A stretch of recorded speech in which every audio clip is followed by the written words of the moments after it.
26 വർഷത്തെ വിശ്വാസം, ലക്ഷക്കണക്കിന് സന്തോഷകരമായ ദാമ്പത്യങ്ങൾ. കല്യാണം എന്നാൽ കേരള മാട്രിമോണി തന്നെ. US ഇറാൻ സംഘർഷം ഗൾഫ് മേഖലയിലേക്ക് വ്യാപിച്ചു. ദുബായിൽ കടുത്ത തൊഴിൽ പ്രതിസന്ധി രൂപപ്പെടുന്നു. ആയിരക്കണക്കിന് ഇന്ത്യൻ പ്രവാസികൾ ഉൾപ്പെടെയുള്ള വിദേശ തൊഴിലാളികളാണ് ആശങ്കയിലായിരിക്കുന്നത്. ഗൾഫ് മേഖല വീണ്ടും അതീവ സംഘർഷത്തിലേക്ക്. ഇറാനിലെ ജനവാസ കേന്ദ്രങ്ങളിലും അടിസ്ഥാന സൗകര്യങ്ങളിലും അമേരിക്കൻ ആക്രമണം രൂക്ഷമായതോടെ അമേരിക്കയ്ക്ക് ഇറാന്റെ അന്ത്യശാസനം. ഇതിന്റെ ഭാഗമായി ശക്തമായ വ്യോമാക്രമണമാണ് നടത്തുന്നത്. തന്ത്രപ്രധാനമായ പല മേഖലകളിലും ആക്രമണം ഇപ്പോഴും തുടരുകയാണ്. അത് US ഇറാൻ സംഘർഷം വീണ്ടും വഷളാകുന്ന സാഹചര്യത്തിൽ വ്യോമപാതയുമായി ബന്ധപ്പെട്ട് വലിയ അനിശ്ചിതത്വങ്ങൾ തുടരുകയാണ്. ഇതോടെ US ഇറാൻ സംഘർഷം ഗൾഫ് മേഖലയിലേക്ക് വലിയ തോതിലാണ് വ്യാപിച്ചത്.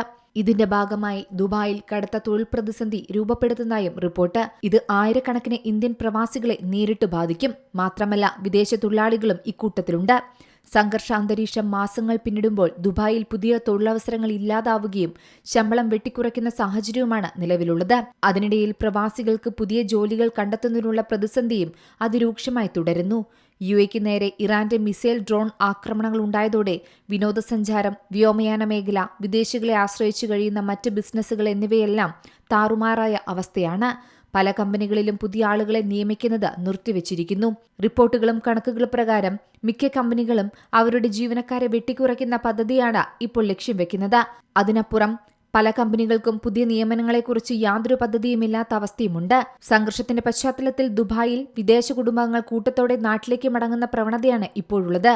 അതിനാൽ ഗാർഹിക തൊഴിലാളികളെയും ഡ്രൈവർമാരെയും ഇത് സാരമായി ബാധിച്ചിട്ടുണ്ട്. നിരവധി ബിസിനസ് സ്ഥാപനങ്ങൾ പൂട്ടിപ്പോയിട്ടുണ്ട്. മലയാളികളടക്കമുള്ള IT, അക്കൗണ്ടിംഗ് മേഖലയിലെ ഉദ്യോഗസ്ഥർക്കും ജോലി നഷ്ടപ്പെട്ടു.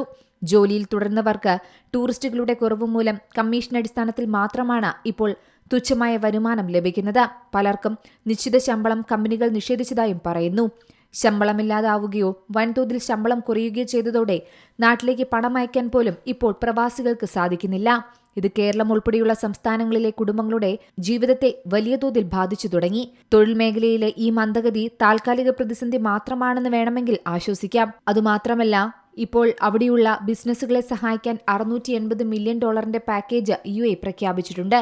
എങ്കിലും സംഘർഷത്തിന് അയവ് വന്നില്ലെങ്കിലും നീണ്ടുപോയാലും വലിയ സാമ്പത്തിക അനിശ്ചിതത്വം തുടരുമെന്നതിൽ യാതൊരു സംശയവും വേണ്ട. News desk Zee Malayalam news. ഏറ്റവും പുതിയ വാർത്തകളും വിശേഷങ്ങളും വിരൽ തുമ്പിലറിയാൻ സീ മലയാളം ന്യൂസ് എല്ലാ ഡിജിറ്റൽ പ്ലാറ്റ്ഫോമുകളിലും ലഭ്യം.